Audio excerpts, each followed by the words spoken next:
मैं सिर्फ सुपरमार्केट से एक बैटरी खरीदने गया था और उस छोटी बच्ची ने चुपचाप मेरा बनाया हुआ मैका खोल दिया। पूरे देश में तमाशा किया। आखिरकार घर वापस आते वक्त बैटरी खत्म, नाले में जा गिरा। मैका हिल नहीं सकता था। वो छोटी बच्ची ड्राइवर्स कंपार्टमेंट में सो गई, पर बाहर कब अंधेरा हुआ पता भी नहीं चला। जल्दी ही एक पूरी रात गुजर गई। लोंगवो मिलिट्री डिस्ट्रिक्ट के कमांडर शेन झंगटिंग और रिसर्च इंस्टीट्यूट के प्रोफेसर जेंग होंगरू ने तरह तरह के धमाके करने की कोशिश की। मैका पे एक निशान भी नहीं। ड्राइवर्स कंपार्टमेंट खुल ही नहीं रहा था। कोई चारा नहीं। मैका के मैन्युफैक्चरर को ढूंढना पड़ा तो मिलिट्री डिस्ट्रिक्ट कमांडर शेन झंगटिंग का डेथ ऑर्डर पहले लोकल पुलिस तक पहुंचा। पुलिस तुरंत स्टेशन से निकली। रास्ते में तूने पुलिस से पूछा, क्या आपने 18 मीटर ऊंचा मैका देखा है? पुलिस की आंखें तुरंत तेज हो गई। मैं पूछना चाहता था, क्या ये मेरा बनाया हुआ मैका है? मैंने समझ लिया पुलिस सिचुएशन कंट्रोल में है। जल्दी से पूछा, क्या कोई रिपोर्ट आई? किसी ने वो मैका देखा? डर था पुलिस मुझे वहाँ नहीं ले जाएगी। उनका जवाब भी पूरा नहीं सुना, सीधा ऐड कर दिया, मैका की हाइजीन सिस्टम सिर्फ 6 घंटे और चल सकती है, कल रात से ही लिमिट पे है, प्लीज मुझे जल्दी वहाँ ले चलो। सुना तो पुलिस ने मुझे ले जाने का डिसाइड किया। हमारे साथ आओ। पुलिस की गाड़ी में बैठ के उड़े। देखा तो पुलिस गाड़ी और दूर जाती रही। नहीं सोचा था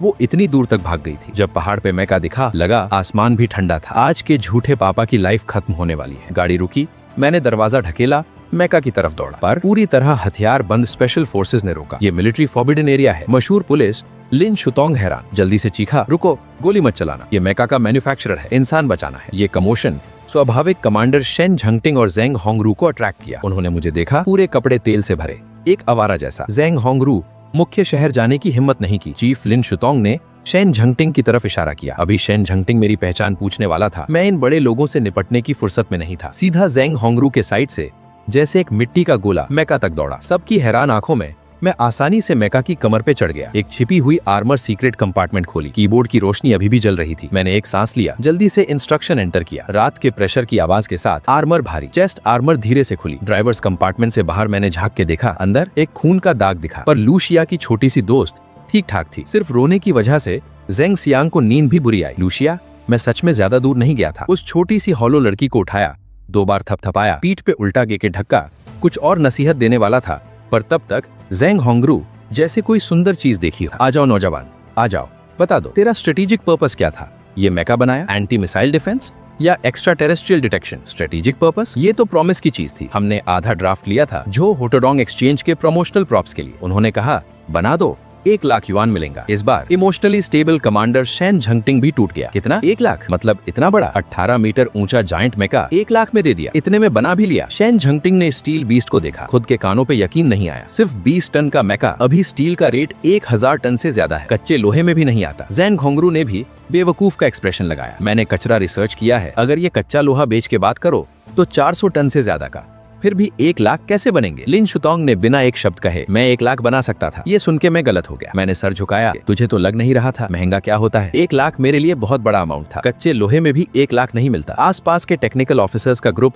मुंह ताक रहा था। पहली बार एक इतनी एडवांस डिफेंस टेक्नोलॉजी के बारे में सुना। जेंग होंगरू को लगा CPU थोड़ा जल गया, पर वो आखिर टॉप साइंटिस्ट था। एक ब्लाइंड स्पॉट पकड़ लिया। तेरी स्ट्रीट क्लास ने तुझे जायंट मैका बनाने को क्यों कहा? आम सीमेंट स्कल्पचर क्यों नहीं? इस वक्त शेन झंगटिंग को प्लॉट की स्मेल आई। स्ट्रीट क्लास डायरेक्टर ने जीनियस ढूंढा। इकोनॉमिक डिफिकल्टीज का फायदा उठा के नए हथियार की डेवलपमेंट गाइड की। ये विदेशी जासूसों के लिए ट्रैप था। शेन झंगटिंग की आंखें ठंडी, जिसे गलत पकड़ो भी तो चलेगा पर छोड़ना नहीं। उसने चुपचाप चिकन मेडिसिन सेक्रेटरी को हाथ का इशारा किया। मुझे गुस्सा आता है जब ये बात आती है। दांत पीस के कंप्लेन की। वो बूढ़ा कुछ अल्फाज बोल के चला गया। क्या अगर ये चलता तो? बोल दिया नहीं कर सकता। वो जानता ही नहीं बनावट रोबोट कैसे चलता है। बहुत ज्यादा कॉम्प्लेक्स डायनेमिक्स डिजाइन किए। जितना बोलता उतना ज्यादा एक्साइटेड होता, पर मैं तो प्रोफेशनल हूँ, मैं उसे वहाँ से निकालना कैसे होता? तो इतना गुस्सा। नर्व ट्रांसमिशन सिस्टम से लेके नाइट प्रेशर बोन तक सब थोड़ा सा रीडिजाइन किया। जो कहा सोच में पतला था, पर जेंग होंगरू और शेन झंगटिंग के कानों में बिजली और गरज जैसी। और वो बड़ा रोबोट चलेगा भी। स्ट्रीट क्लास डायरेक्टर, पक्का गहरे दुश्मन का काम। इस वक्त जेंग होंगरू जैसे कोई स्टूडेंट हो। क्या मैं तुझसे कुछ पूछ सकता हूँ? वो काम के बारे में स्टील से बनाया, पर इतना बड़ा साइज, सिर्फ 20 टन, ये कैसे? ये सिंपल है, मैंने उंगली करके बताया। मैका का खोल कार्बन फाइबर का बना। कार्बन एटम्स और आयरन एटम्स मॉलिक्यूलर लेवल पे बहुत एक्सपेरिमेंट किया। कार्बन 12 हनीकॉम स्ट्रक्चर जैसा अरेंज किया। कॉम्पोजिट आर्मर स्टील बनाया। हल्कापन और मजबूती दोनों स्टेबल। जेंग होंगरू ऑलमोस्ट एक असली जीनियस की सोच दे रहा था। तो इसको पंख देखो, उड़ने के लिए उड़ नहीं सकता, थोड़ा सिर्फ हैंडसम दिखने के लिए था। मैंने बुद्धा एक्सपर्ट का सपना सीधा तोड़ दिया। वो स्प्रे वर्जन है। जब तक न्यूक्लियर इंजन नहीं, अभी की बैटरी टेक्नोलॉजी बिल्कुल काम नहीं करती। ये सिर्फ एक मशीन है। युद्ध में तो लाइव टारगेट बन जाएगा। जितना बोलता उतना सोचता। जेंग होंगरू ने रियलाइज किया सामने का ये नौजवान अकेले एक पूरा मिलिट्री सिस्टम है। तभी वो बदकिस्मत जासूसी स्ट्रीट मास्टर जाओ देजू एक स्पेशल सोल्जर ने खींच के लाया। जाओ देजू बिल्कुल फियर्स था, घर पे सो रहा था और काले बोरी में डाल के ले आया, स्पंज बेबी वाली नींद की ड्रेस में। तू अंडरग्राउंड नहीं है। जाओ देजू ने मुझे देखा, सोचा मैं किडनैपिंग कर रहा हूँ। मैं तुझे और तेरे बच्चे की मुश्किल देख के इंट्रोड्यूस कर रहा था। तू बदला नहीं ले सकता, कितना पैसा दूं? शेन जंग टाइगर वाले चेहरे के साथ चला। बहुत बकवास। टीचर ने बताया तुझे लाइन पे किसने डाला? तू सिर्फ भारी जंग की वेपन्स क्यों बनाता है? जाओ देजू डर गया। मैं सिर्फ एक स्ट्रीट मास्टर हूँ, सिर्फ केहुआनजू में एक बड़ा रोबोट बनाना था। सुना था हान पैलेस के 8th लेवल में वो था, कौन जानता था वो सच में बना भी देगा। जाओ देजू रोते हुए सर हिलाता रहा, फिर पीछे वाली मशीन देखी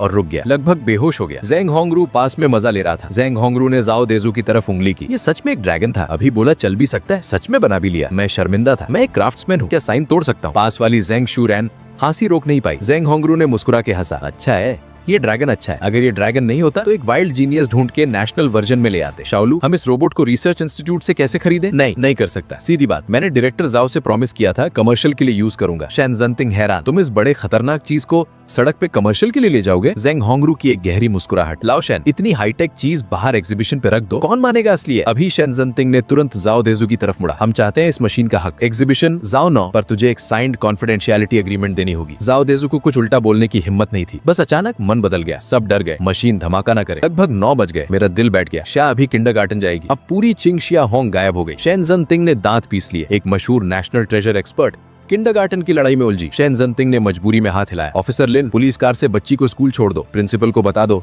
ये नेशनल सीक्रेट मिशन है, रात को लेट भी लोगों को वापस लेना याद रहना। दूर जाती पुलिस कार देखी। शेन जंग मुस्कुराया। फिर एक सीरियस कॉल होम सैटेलाइट से। शेन जंग ने मेरे लिए, मुझे तुरंत एक नेशनल डिफेंस रिपोर्ट चाहिए, एक खास राज रिपोर्ट करना है। शेन जंग अभी गया था पेंगचू का मैदान जैसे लड़ाई में। वो बुढ़ा मुझे सीरियस चेहरे के साथ मुस्कुराया। नैन्सू आना चाहेगा? तू बहुत टैलेंटेड है। मैं वेस्ट प्रोडक्ट स्टेशन पे हूँ, वो तो पुलिस स्टेशन है। ये लड़ाई मैं पूरी जिंदगी से करता आ रहा हूँ, हम दोनों का एक नेस्ट होना चाहिए, सब इस जिंदगी पे निभाए। सच्ची बात, पहले कोई जॉब नहीं मिली, टेक्नोलॉजी इतनी मुश्किल था। ज़ेंग होंगरू का दिन बुरा था। फैक्ट्री में काम किया, फिर बच्चे की स्कूल के लिए घर खरीदने का दबाव, सांस नहीं आ रही थी, पर अब ये दौलत भी मैं अपने साथ ले आया हूँ। ज़ेंग होंगरू भी एक आदमी था। मुझ में एक मर्द की छाया दिखी। कुछ नहीं पूछा, क्या सोचते हो? सोचता नहीं हूँ। सोचा माफी, नैन्सू जाना जरूर अच्छा होगा, पर मैं तो मिंजिंग सिस्टम में हूँ। टेक्नोलॉजी अनलॉक करने के लिए पैसा जलाना होगा, सैलरी पे निभा कब होगा? और अगर पैसा भी हो तो फंडिंग में बहुत खर्चा होगा। ये काम से ज्यादा तकलीफ वाला लग रहा था। वजह ये थी, ज़ेंग होंगरू अकला नहीं था। मैं साइंस और टेक्नोलॉजी का बैकग्राउंड लिए नहीं था, पूरी ताकत से रिसर्च किया, पर ध्यान खींचने में सच में बुरा था। पुलिस स्टेशन में एलिगेंट नहीं हो सकता, या एक आदमी आजाद, पर हम कोऑपरेट कर सकते हैं। मेरे पास पैसा है, मैं एक टेक्नोलॉजी कंपनी खोलना चाहता हूँ। तेरे पास अच्छा प्रोजेक्ट है,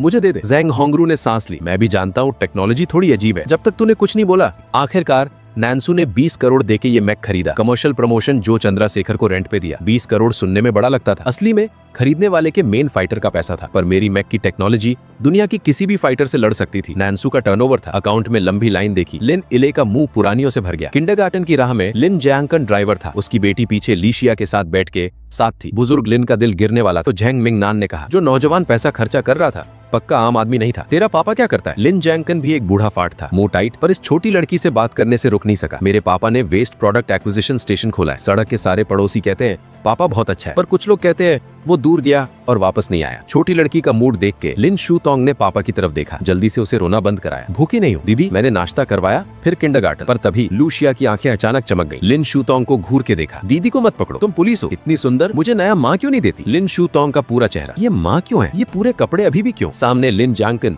हंसना चाहा, अपनी बेटी के बारे में सोच रहा था, चेहरा लाल। ही शिया दीदी सिर्फ 20 साल की है, तेरा पापा कितने साल का है? बुजुर्ग लिन ने जल्दी से फोक मारा, मेरे पापा सिर्फ 20 साल के हैं। दीदी मेरे पापा को देखो, लंबा और हैंडसम, बस भवे ज्यादा नहीं, सिगरेट नहीं, दारू नहीं। मेरे पापा से शादी कर लो। अपने पापा की प्रमोशन के लिए जान की बाजी लगा दी। लिन जैंगकन के 20 साल के दिल में लोंगचांग स्ट्रीट का waste product station, young boss अकेले संभाल के लाई। क्या कैरेक्टर पोर्ट्रेट नहीं बना? वो छोटी सी बात। लिन शूतोंग के कन खजूरे शर्मिंदगी में। शिया के पास, तेरा बर्थडे कब है? क्या गिफ्ट चाहिए? दीदी देगी। लूशिया की अभी की हाई पिच्ड इमोशंस अचानक टूट गई। धीमी आवाज में कहा, जुलाई 3, सावधानी से, अगर हो सके तो। शिया का बर्थडे गिफ्ट क्या चाहिए? लिन शूतोंग का दिल कसा। पापा कहते हैं अगर नई माँ आए तो नई माँ बहुत प्यार करेंगी। दीदी मैं सोचती हूँ तुम बहुत अच्छी हो, क्या तुम सिया की नई माँ बन सकती हो? लिन शूतोंग के दिल की सबसे नरम जगह सीधा लगी। किसने कहा बच्चे समझदार नहीं होते? वो सिर्फ अपना दिल छुपा लेते हैं ताकि पापा परेशान ना हो। लिन शूतोंग ने उस छोटी लड़की को गले लगा लिया, कुछ नहीं बोला। आंखें एक पल में लाल हो गईं। गाड़ी चलाता लिन जियानजुंग चुपचाप आंसू पोंछा, मुस्कुराते हुए बोला, सिया के दादा ने ले लिया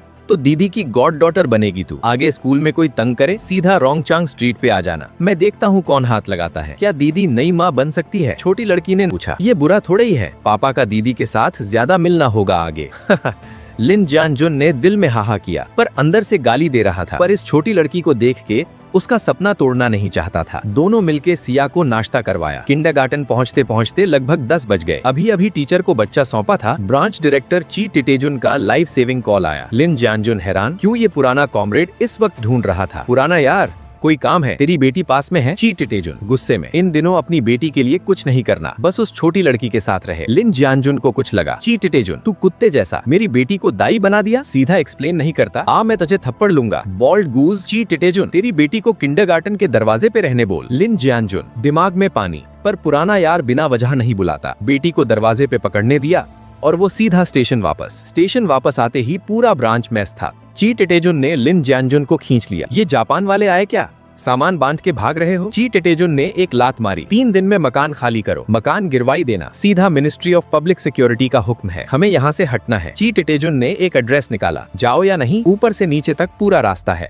लिन जियानजुन ने एक नजर देखा, आंखें बेवकूफ हो गयी। ये जगह, ये तो वेस्ट प्रोडक्ट एक्विजिशन स्टेशन था। उसने सोचा, ये तो सुबह की हाईएस्ट पुलिस स्टेशन थी। लिन जियानजुन का दिमाग उल्टा गया। ये जगह क्या है? बड़े पूछो, छोटों को कम पूछना चाहिए। लिन जियानजुन का चेहरा घोड़े जैसा गहरी थी। ची टिटेजुन ने पैर उठाया, एक और लात। लिन जियानजुन कुछ बोलने की हिम्मत नहीं करता था, पर अंदाजा था मिनिस्ट्री ऑफ पब्लिक सिक्योरिटी का इरादा। हमें पूरा पुलिस स्टेशन उस औरत के पास 24 घंटे की बॉडीगार्ड के लिए ले जाना था। सीन साउदर्न माउंटेन एरिया पे गया। चार्जिंग खत्म, फास्ट। युआन बोयन की एक आवाज लगभग झंग होंगरू को उठा के ले गई। Jhang, 5 minute 26 second. श्याओलू, तेरी बैटरी क्या चीज है? झंग होंगरू ने घड़ी देखी, मुंह नहीं बोला, पर अंदर से देश ने फ्यूल गाड़ी में नुकसान खाया, अब नया एनर्जी चाहिए। बैटरी टेक्नोलॉजी में अटके हैं, ये तो घास की टेक्नोलॉजी सीधा हाथ में आई, आता हूँ तो छुपा भी नहीं सकता। झंग होंगरू ने सफेद आर्मर को देखा, आंखों में सितारे। क्या मैं ड्राइवर्स कंपार्टमेंट में अंदर देख सकता हूँ? अंदर पूरा ड्राइवर्स कंपार्टमेंट देखा। झंग होंगरू की थोड़ी जमीन पर गिरने वाली थी। जगह बड़ी है,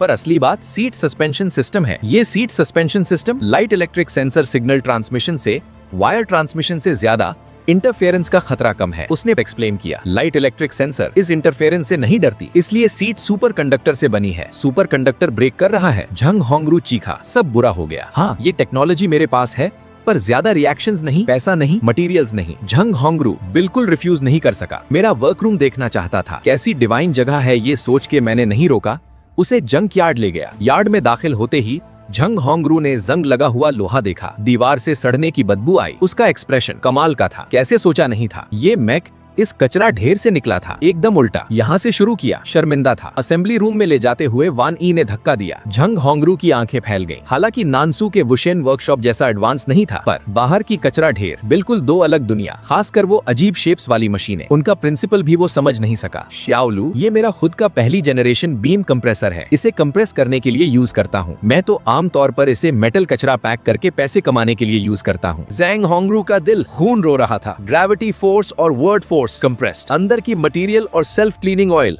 बहुत अच्छा काम कर सकती है। ज़ैंग होंगरू ने मुझे देखा जैसे एलियन देख रहा हो। ये जीनियस होता है। इस सड़ते गले वे स्टेशन में एक ऐसा उस्ताद है जो दुनिया बदल सके। ये पर्सपेक्टिव रिसर्च इंस्टीट्यूट में एक आफत होती। आजाद रहना यही सबसे बेहतर था। तूने बिजनेस खोलने की बात की, आ जाओ आ जाओ। अभी ज़ैंग होंगरू मेरा वर्क रूम देख रहा था। दूसरी तरफ किंडरगार्टन में लूक शिया ने लिन शूतोंग को दरवाजे पे अलविदा किया। अभी क्लास में घुसी छोटे बच्चों का झुंड आ गया। दरवाजे पे जो सुंदर दीदी थी, शिया वो तेरी माँ है। शिया 3 साल से स्कूल में थी, किसी ने उसकी माँ नहीं देखी। टीचर्स ध्यान रखते थे, पर बच्चे अच्छे होते हैं। एक अफवाह भी थी, लू चैंगचू एक व्हाइट मैन है जो पापा ने पाला है। शिया आज प्राइवेट स्टूडेंट था। लिन शूतोंग ने पुलिस यूनिफॉर्म में उस जगह खड़ा रहना बहुत बड़ा असर था। शिया के साथ बेस्ट छुपी लड़की मुर्गी के चूने के सामने। वो तेरी माँ है, कोई रिश्ता है, क्यूरियस हो? शिया बोल। एक छोटी सी गॉसिप करने वाली लड़की। लूक शिया आज अच्छा मूड था, कमर भी सीधी। मान का वक्त आ गया। वो सुंदर दीदी शिया की नई माँ है। मेरे पास भी माँ है। असली बात, शिया के लिए माँ ढूंढना सोच नहीं था, पर हाथ में गैस की बोतल लेकर वेस्ट स्टेशन पे बुरा चेहरा लेकर आता। ब्लाइंड डेट की लड़की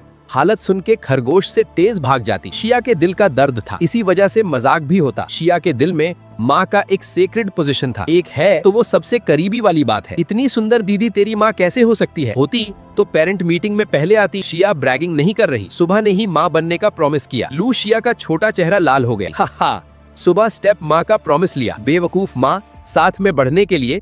बाद में भाई आया तो सब भूखे कबूतर बन जाएंगे। तुझे धोखा हुआ। शिया के पास भी माँ है। शिया की आंखों में आंसू, मुंह ऊपर, रोना आने वाला था, इसलिए रोती है। तेरी माँ नहीं चाहिए तुझे। इतना सुन के लू शिया की आंखों में कुछ आया। लिन शू तोंग ने अभी पानी की बोतल खरीदी प्यास बुझाने के लिए। पुलिस स्टेशन शिफ्ट होने से बुजुर्ग पापा ने उसे लू शिया के लिए 2 दिन फ्रीज करने को कहा। पता नहीं क्यों कुछ बोलने की हिम्मत नहीं थी। अभी 2 घूंट पिए ही थे। टीचर पसीने में भीगा किसी को ढूंढ के भागते हुए बाहर निकला। लिन शू तोंग को देखा। टीचर की आंखें चमकी, दौड़ के आया, सारी कहानी बताई। लिन शू तोंग के हाथ की पानी की बोतल जमीन पे गिरी, पानी बाहर। सीन सदर्न माउंटेन एरिया के वर्कशॉप पे गया। मैं और जैंग होंगरू मूल रूप से बिजनेस प्लान बात कर रहे थे, पर टॉपिक सीधा डिफेंस टेक्नोलॉजी पे आ गया। जैंग होंगरू मुझे डोरेमोन की तरह देख रहा था। मेरा पूरा दिमाग खाली करना चाहता था। उसने तो लोगों से मैक सिस्टम का एनालिसिस भी करवाया। लू, झूठ नहीं बोलूंगा, हमारे नेशनल फाइटर का एक शॉर्ट वर्जन है। तेरे हिसाब से क्या इम्प्रूव करे, फ्लाइंग इंजन या एयर टू एयर लेआउट? जैंग होंगरू ने गिड़गिड़ाते हुए देखा। पश्चिम में 4 जनरेशन के तिएनफेई,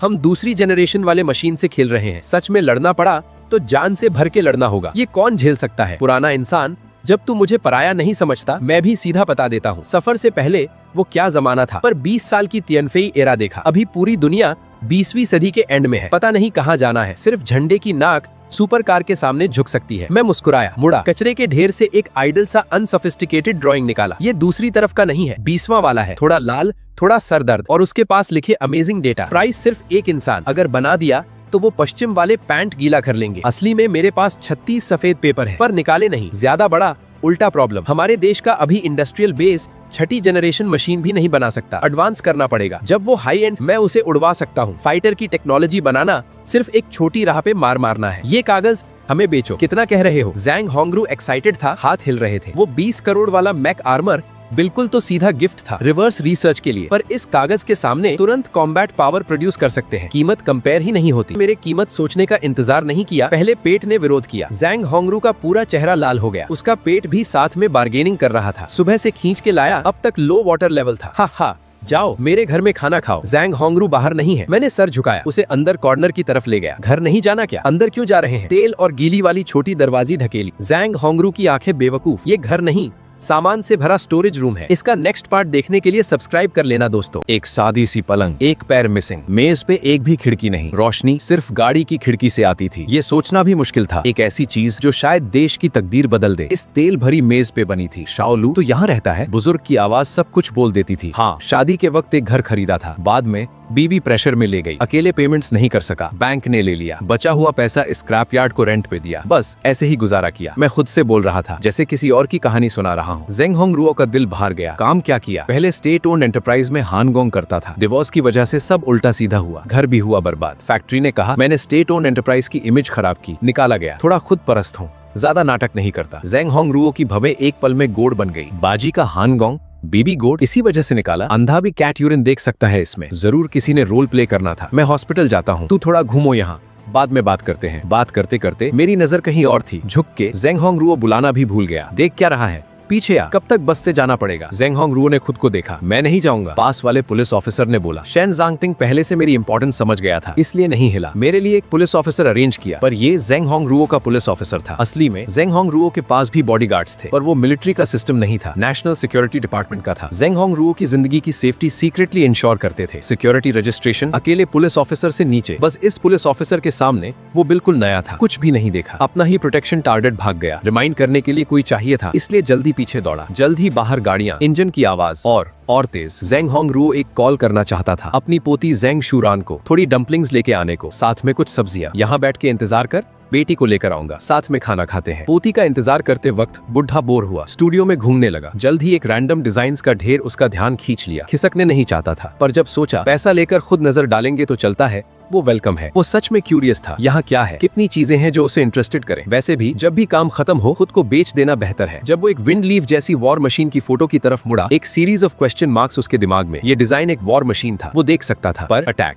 ड्रॉ नहीं था, स्प्रे ड्रॉ नहीं था, हैमर भी ड्रॉ नहीं था। ये मशीन काम क्या करती, थोड़ा अनसर्टेन, पर वो रिसर्च इंस्टीट्यूट का हेड था। इक्विपमेंट की काफी अच्छी नॉलेज। सिर्फ साइज और लेआउट से जेंग होंगरू को दिख रहा था इस मशीन की टेक्निकल कंटेंट पहले वाली 20 डिजाइन से भी ज्यादा। यार छुपा छुपाई खेल रहा था। जल्द ही समझ आया, तूने ये डिजाइन पहले क्यों नहीं दिखाया? वजह सिंपल थी, देश की अभी कॉन्फ़िगरेशन काफी नहीं, पर एक क्रॉस जनरेशन फाइटर बनाना मुश्किल नहीं, मुश्किल था मास प्रोडक्शन और फॉर्मेशन। इसलिए जो डिजाइन दिया बेस्ट था, आइडियाज है, बड़ा पर्सपेक्टिव है। ये नौजवान सच में एक्स्ट्रॉर्डिनरी था। एक पूरी दोपहर इस डिजाइन पे लगाई, बाद के हर पेज सब उसके सामने, बहुत सारी चीजें, सोचना भी पड़ता था कि क्या चल रहा था। समझने के लिए मैं जीनियस हूँ। पीछे की डिजाइन्स उसे लगता था जैसे कोई साइंस फिक्शन कॉन्सेप्ट देख रहा हूँ। ये सोच के जेंग हुम रुओ रुक नहीं सका। एक कॉल किया, मिनिस्ट्री पे गया। ये कॉल मेल military unit Chung Hang group का था और Chung Hang group ministry control करता था। एक जेंटल आवाज आई।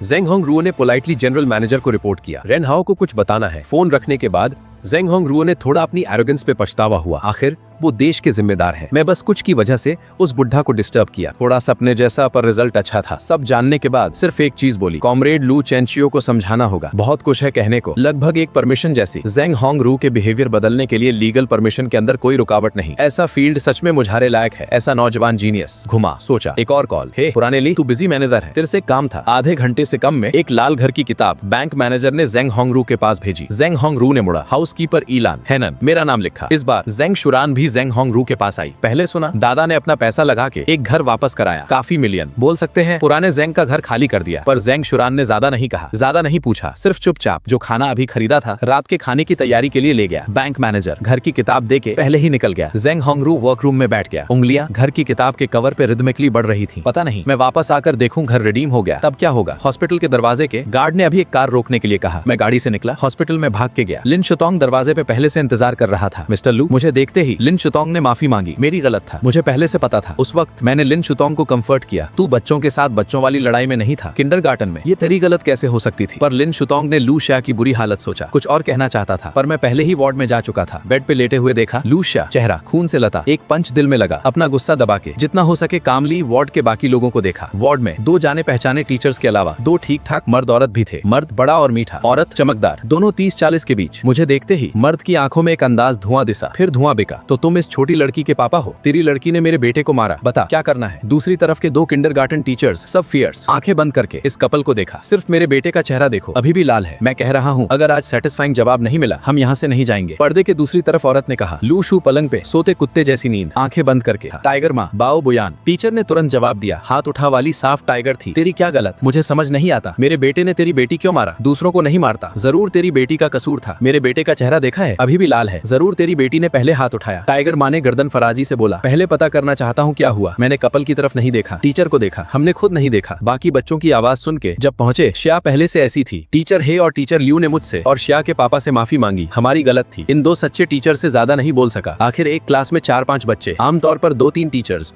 कुछ नजर से छूट जाता है। अब वो दुनिया नहीं थी जो मैंने देखी। कैमरा हर जगह था। सीसीटीवी ढूंढो, पता चलेगा क्या हुआ। जानता हूँ क्या हुआ। ये एक अमीर फैमिली की बूढ़ी औरत थी। वार्ड में चली आई, साथ में एक छोटी लड़की। हे डोडो। प्रिंसिपल और टीचर ने बूढ़ी औरत को देखा, झुक गए। हे डोडो क्लासमेट, बताओ क्या देखा। ठंडे अंदाज से हे डोडो से कहा। वो टाइगर था, उसने शिया को पहले मारा, पर वो हुजेशियल था। हे डोडो की बात पूरी नहीं हुई। प्रिंसिपल ने बीच में काटा। ये पेरेंट ने सुना, सच में आपकी बेटी ने पहले मारा। बात की कॉम्पेंसेशन और बाकी चीजें मैं नहीं चाहता हमारे किंडरगार्टन पे असर आए। उम्मीद है आप दोनों पेरेंट्स जल्दी से सुलझ ले। मैं बोल नहीं सका। ये बूढ़ी औरत साफ तरफ ले रही थी तो धीरे से हे डोडो से पूछा। बोल छोटी बहन, अंकल को सच्ची बात बताओ, क्या हुआ। हे डोडो की आंखों में तुरंत पानी आ गया। हुजेशियन ने कहा था शिया के पास माँ नहीं। कहा शिया की माँ, शिया की वजह से उसे नहीं चाहती। शिया ने रोकना नहीं चाहा, मारने लगी। शिया के बहुत खून था। अंकल शिया को क्या इतना दर्द हो रहा है? क्या वो मरेगा? नहीं, शिया को कुछ नहीं होने दूंगा। मैंने हे डोडो का सर सहलाया, हंसा के कहा। हालांकि हुजेशियन की पहले गलत थी, पर इस मामले में लू शिया ने पहले हाथ उठाया। इसलिए मैं सोचता हूँ आप पेरेंट फिर भी हुजेशियन के पेरेंट्स को एक एक्सप्लेनेशन देनी चाहिए। बूढ़ी औरत ने हे डोडो की बातें सुनी, चेहरा गुमराह हो गया। पर मैं अभी भी पहले वाली बात पे आना चाहता था। साथ नहीं लाया, पहले जवाब नहीं दिया। पलंग के साइड टेबल की तरफ गया, देखा माथे पे लगभग 5 सेंटीमीटर का जख्म। हड्डी चेक की, नॉर्मल फंक्शन पे कोई असर नहीं। कंजर्वेटिव ट्रीटमेंट की सलाह दी। मैंने मेडिकल रिकॉर्ड वापस रख दिया और माहोजी फैमिली की तरफ देखा। मेरी बेटी ने पहले हाथ उठाया। मैं मानता हूँ आपके बेटे ने मेरी बेटी को मारा, इसका हिसाब क्या? मेरे बेटे ने तेरी बेटी को मारा, ये फेयर डिफेंस था। औरत ने गर्दन फराजी से बोला। तो इसका मतलब आपके बेटे ने मेरी बेटी को मारा और कोई जिम्मेदारी नहीं? मुझे पता था इन लोगों को ये नहीं समझा सकता कि लू शिया ने पहले शुरू किया। उसने गलत किया, पर हे डोडो ने साफ कहा। दूसरी तरफ ने शिया को धक्का दिया और पीछे भी दौड़ता रहा, इसलिए लू शिया को इतनी तकलीफ हुई। पहली बार कहा फेयर डिफेंस था, पर पीछे छोड़ के पीछा करना साफ जाहिर है जानबूझ के किया। ये दोनों सन्नाटा। तेरी बेटी की गलत है, हम क्यों जिम्मेदारी लें? ससु जी ने मुझे देखा, मजाक उड़ाया। तू कितना बेकार फट है, पैसा भी नहीं देता, हिम्मत भी दिखाता है। ससुर हंसे, मेरे पास आया, ठंडे अंदाज में बोला। क्या लगता है तुझे हम बुली कर रहे हैं? मैं जानता हूँ तू एक बेकार इंसान है, मैं तुझे बुली कर रहा हूँ। तू क्या करेगा मुझसे? तेरी बेटी किंडरगार्टन जाती है, मुझसे क्या करेगा? ठीक है, मुझे दांत पीसने पड़े, अपने कपड़े उतारे, बेड पे फेंका। वो दो लोग सोचा शायद मैं कुछ करने वाला हूँ, पर जब उन्होंने देखा मैंने कपड़े फेंक के एक तरफ मुड़ा, माहू जी के पेरेंट्स ने भवें चढ़ाई। तुम दोनों को क्या और कॉम्पेंसेशन चाहिए? इंतजार करो, मेरी बेटी की हालत पहले ठीक करता हूँ। तुम दोनों अभी भी यहाँ हो, क्या मैं तुम्हें डिनर खिलाऊं? ससु जी इतनी गुस्से में बेटे को लेकर पति के साथ निकल गई। माहू जी के पापा जाते जाते 3 दिन का टाइम देता हूँ, नहीं आए देख लेना। मैंने दांत पीसे, पर जानता था पहले हाथ नहीं उठा सकता। अकेला हूँ, अपनी त्वचा और खून की फिक्र नहीं, पर शिया मेरे लिए अभी कमजोरी थी। जब तक दूसरे को खत्म न कर दूं या दूसरा प्रिंसिपल को पकड़ ले। वो बूढ़ी औरत भी अनग्रेटफुल सी चली गई। पापा को सलाम तक नहीं किया। 2 टीचर्स थोड़े ऑकवर्ड अंदाज में मेरे पास आए। टीचर, आपको दोष नहीं, शिया को हॉस्पिटल भेजने का शुक्रिया। इन दोनों टीचर्स पे गुस्सा नहीं निकाला, सिर्फ थोड़ा हंसा। दोनों टीचर्स ने आखिरकार एक सांस ली। उम्मीद है शिया जल्दी ठीक हो, हम फिर शिया से मिलने आएंगे। 2 टीचर्स लूक शिया के पीछे धीरे से चले गए। लूक शिया ने धीरे धीरे आंखें खोली, आंखों में आंसू भर गए। सब शिया की गलत है, शिया की वजह से माँ चली गई। ये सुन के मुझे एक बुरा शगुन लगा, पर छिपाया बहुत अच्छा किया। सिर्फ नरम अंदाज में शिया से कहा, माँ की गलत थी, शिया सबसे अच्छा बेबी है, शिया ने कुछ गलत नहीं किया। अचानक दिल में एक ताजगी आई। सामने वाली बेटी बहुत टचिंग थी, बहुत अरसे तक दिल से निकल नहीं पाई, पर याददाश्त बिल्कुल सच्ची थी। लगता था जैसे इस छोटी लड़की के साथ बहुत अरसे से था। मैं जिंगचेंग का नहीं था, पर जिंगचेंग आई बच्चे के बेहतरीन एजुकेशनल रिसोर्सेज के लिए। फर्स्ट क्लास स्कूल से ग्रेजुएट किया, सिर्फ फील्ड वॉलंटियर के तौर पे जा सकता था, काम मिलने से पहले ही निकाला गया। जिंगचेंग में न रिलेशनशिप्स न पैसा। माहू जी की फैमिली इतना बोल्ड है, इसीलिए या तो पैसा है या फैमिली रिलेशनशिप। इन तकलीफों का एक छोटा हिस्सा ही चुका था, पर इनका एक ढेर यादें हैं। ऑफिसर लिन, शिया का ध्यान रखें, मैं डॉक्टर से पूछ कर आता हूँ। तभी लिन शुतोंग वार्ड में आ चुकी थी।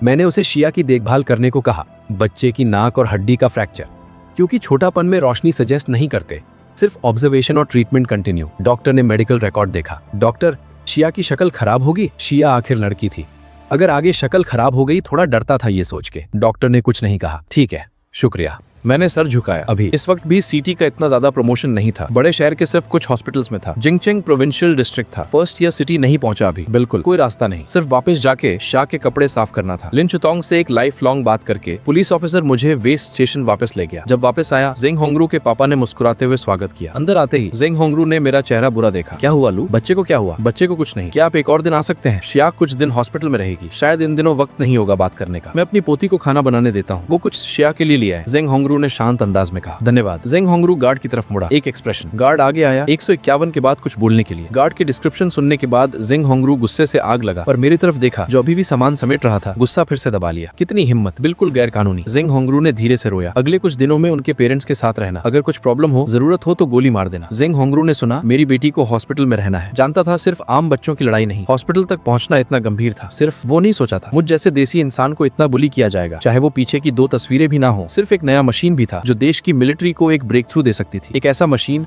जो मुझे और मेरी नस्ल पे सुपर क्लास ट्रीटमेंट दिलवा सकती थी। फिर भी एक देश है जो मुझे बुली करने की हिम्मत रखता था। इस वक्त की सोशल सिक्योरिटी मेरी जानी दुनिया जैसी नहीं थी। आसमान में अभी भी बहुत सारे गैर कानूनी सोशल ग्रुप्स थे। उस जमाने के टॉप एक्सपर्ट्स को भी मार दिया जाता था, तो मुझ जैसे आम इंसान की क्या बात। गार्ड, मैं पुराने शन को कॉल करता हूँ, किसी दूसरे को शिफ्ट बदल के आओ, आज तेरा मुश्किल दिन होगा। जिंग होंगरू ने सामने वाले इंसान से कहा, कह के सीधा कॉल किया। क्या? शिन जानतिंग कॉल आने पर धर गया। इस दुनिया में ऐसा पागल भी है? हाँ। उन्होंने ये भी कहा, पता है शाओ लू की बेटी अभी किंडरगार्टन में है। केस के नाम पे शाओ लू को धमकाया, मजाक बना दिया। जिंग होंगरू ने नेचुरली जानना चाहता था कौन इतना बोल्ड था। समझ गया मैं, यहाँ कोई ढूंढ रहा हूँ। शिन जानतिंग जनूबी पश्चिम डिवीजन का कमांडर इन चीफ था। सच में गुस्से में था। इस तरफ एक ऐसा इंसान होना, अगर सच में कुछ आंखें नहीं खोलने वाले लोगों की वजह से हर्ट हुआ तो वो कमांडर इन चीफ ही क्यों रहे। मैं पहले ही मिनिस्ट्री ऑफ डिफेंस को रिपोर्ट कर चुका हूँ। उसके खास गार्ड 2 दिन में बीजिंग से आ जाएंगे, पर उनका बच्चा शिन जानतिंग ने उसके जाने के बाद मेरी फैमिली के बारे में भी इन्वेस्टिगेट कराया। रोंगचैंग स्ट्रीट के पुराने गली में रहता हूँ। यू लॉन्ग में पक्सा, खुद रहने की हालत भी ठीक नहीं। जिंग होंगरू ने मेरा घर रिडीम करने की बात वो भी जानता था। मुझे घर खरीदना ज्यादा मुश्किल नहीं था। इफेक्टिव प्रोटेक्शन के लिए ख्वाजी के एयरफोर्स फैमिली हॉस्पिटल, लगता है रिसेंटली नई बिल्डिंग खुली है। जिंग होंगरू ने अचानक सोचा, शाओ लू को मेरे तरफ से एक सेट दो, पहले से पूछ लिया है 0 नंबर। हम सब करते हैं, जब तक गैर कानूनी नहीं, सपोर्ट करेंगे। शाओ लू की बेटी एयरफोर्स के लांतियान किंडरगार्टन में ट्रांसफर कर दो। आम किंडरगार्टन्स लोकल एजुकेशन डिपार्टमेंट के थे और लांतियान किंडरगार्टन मिलिट्री डिस्ट्रिक्ट का था। लव डिपार्टमेंट के पूरी तरह से लोकल मैनेजमेंट के नीचे नहीं था। बाहरों को पता भी नहीं इस किंडरगार्टन के आसपास मिलिट्री पुलिस है, बिल्कुल सेफ, क्योंकि लांतियान किंडरगार्टन में सारे बच्चे और पेरेंट्स आम नहीं थे, कम से कम एयरफोर्स या रिसर्च इंस्टीट्यूट से थे। जिंग होंगरू का 611 पहले आर्मी का था, पर अभी भी लांतियान किंडरगार्टन में बहुत लोग के बच्चे थे। तेरे लिए प्रॉब्लम कर रहा हूँ, पर प्रॉब्लम बड़ी नहीं, कोऑर्डिनेट करूंगा। शिन जानतिंग ने 2 बार हाहा करके फोन रख दिया। प्रॉब्लम सेटल करने के बाद शिन जानतिंग ने कोऑर्डिनेट किया, दोनों हमको सही तरीके से अकोमोडेट किया और मेरे बारे में जिस तरह बुली हुआ इन्वेस्टिगेट करना शुरू किया। सीधा पुलिस स्टेशन को कॉल किया, दोनों डिपार्टमेंट्स को साथ कोऑर्डिनेट किया। सारी चीज इन्वेस्टिगेट करना शुरू हुई और माओ जुआंग फैमिली का बैकग्राउंड भी। अगर उन्होंने पहले मुझे तकलीफ दी होती, शिन जानतिंग सिर्फ तीनों को डील करता, पर अब लिन हाओ से जुड़ना था। अगर सही से नहीं संभाला, पूरा नेशनल टैलेंट सिस्टम हिलता। इन सालों में बहुत टैलेंट वतन वापस आए थे, पर अगर बेसिक फैमिली सेफ्टी गारंटी नहीं, कैसे कम करते। इसलिए इस बार शिन जानतिंग सिर्फ माओ फैमिली को डील नहीं करना चाहता था, ये केस पूरे सिस्टम में एक टिपिकल केस बनाना चाहता था। जो पुलिस ऑफिसर स्पाई पकड़ने का काम करता था, होतोंग पुलिस सिविल पुलिस, पहले से माओ फैमिली के रिलेशनशिप्स डील कर रहा था। सिर्फ 2 घंटे में सारी इंफॉर्मेशन सीधा प्रोविंशियल पुलिस डिपार्टमेंट के हेड और जनूबी पश्चिम मिलिट्री एरिया कमांडर के पास पहुंची। इसका नेक्स्ट पार्ट देखने के लिए सब्सक्राइब कर लो।